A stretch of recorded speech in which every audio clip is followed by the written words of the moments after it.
Nous portons tellement de souffrances inutiles en nous, des douleurs qui nous gâchent la vie et nous empêchent véritablement d'exprimer notre plein potentiel.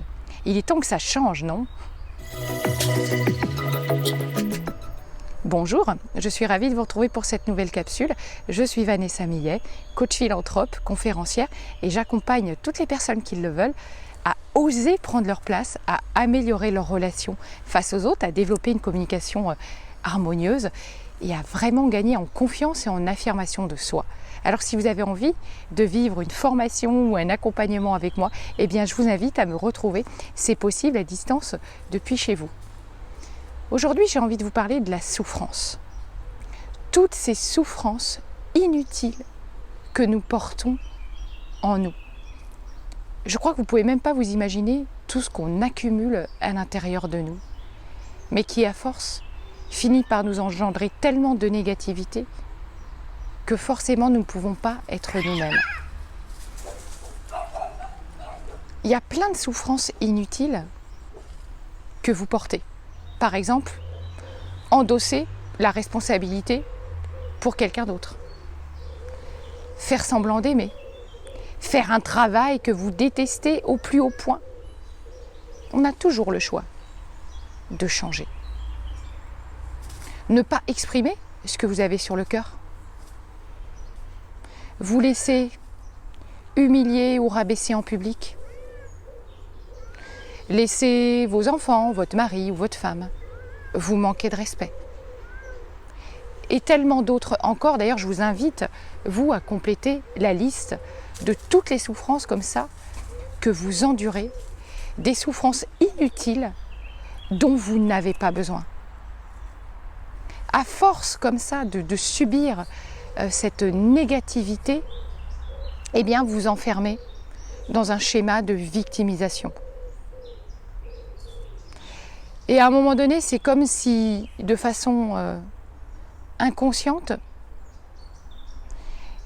eh bien, il y a quelque chose qui vous a dit que c'est comme si vous deviez porter tous les fardeaux que vous rencontrez dans n'importe quelle situation, c'est à vous de les porter. Et tout ça, c'était arrivé de façon pernicieuse et inconsciente. En plus, vous savez, souvent, les personnes qui sont victimes, elles trouvent toujours plein de bonnes raisons à leur malheur. C'est toujours de leur faute, en fait.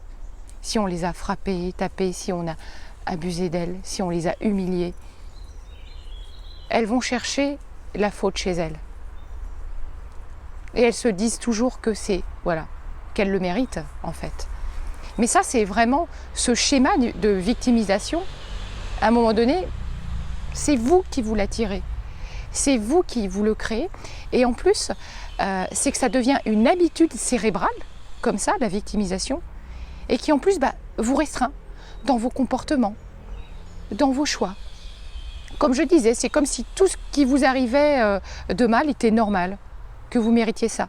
Donc avec un tel schéma de pensée, qui devient habituel, on a l'habitude d'assimiler des situations négatives, eh bien évidemment, on ne peut plus attirer le reste. Donc j'ai envie de dire déjà la première des choses, c'est de prendre conscience du rôle que vous jouez. À un moment donné, la victimisation, c'est s'enfermer dans un rôle. Je le dis, bien sûr, à un moment donné, c'est très important de reconnaître qu'on a été une victime, d'accepter qu'on a été une victime, mais après, il faut en sortir en passant à l'action, en cassant ce schéma de pensée vraiment qui vous enferme dans la négativité et vous empêche d'exprimer votre plein potentiel. Donc déjà, je vous invite véritablement à aller répertorier comme ça, écrivez comme ça, toutes les souffrances inutiles dont vous n'avez pas besoin. Et puis voir comment petit à petit vous en détacher, parce que souvent, on porte des souffrances qui ne nous appartiennent pas. Donc toutes les souffrances qui ne vous appartiennent pas également, eh bien je vous invite à les écrire, à faire des lettres symboliques aussi, et à les rendre aux personnes concernées. Vous avez déjà assez avec vos propres souffrances, sans avoir besoin d'endurer celles des autres. Voilà. Et toutes vos souffrances que vous-même avez, je vous assure que vous verrez la plupart du temps, elles sont inutiles et vous pouvez véritablement vous en détacher pour aller vers votre vrai vous. Voilà, et exprimer toujours vos ressentis, vos besoins. Je vous retrouve demain pour une prochaine vidéo. À très vite. Si vous l'avez aimé, un like, un pouce vers le haut, abonnez-vous à ma chaîne et à très vite.